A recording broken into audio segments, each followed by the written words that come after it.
Yes, I am disgusted by the moral relativism and louche decadence of my colleagues. I think it is a tragedy that America has lost.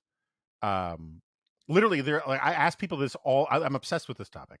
I ask people this all the time in California and New York. There are basically there's maybe one Le Bernardin, if it's still around, one restaurant that requires people to wear a tie in New York. There's basically no restaurant in all of California that requires people to wear a tie and jacket. There are still some country clubs that do, which is good.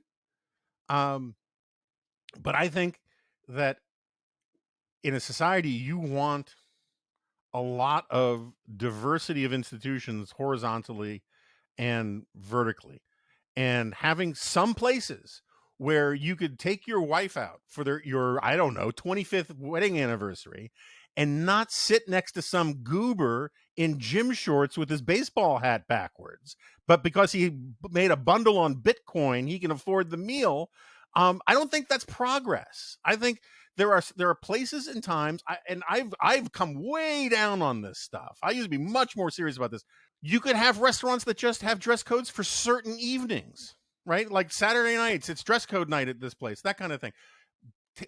My parents used to make me put on my little blue blazer and tie, clip on tie, to fly. You now see people, you know, on airplanes that look like they just finished eating their lunch in a dumpster, walking around filthy in shorts, whatever. A few places and institutions. I think it's grotesque that John Fetterman walks around in his gym shorts and hoodie in the halls of the Senate, and everyone's, oh, this is great progress. Look, I have a lot of sympathy for his problems, but wearing a tie and jacket in the Senate seems to me like a minimal standard of decorum in society. Having a few restaurants, there'll be plenty of places that will serve people who dress like Steve. They're not going to go away.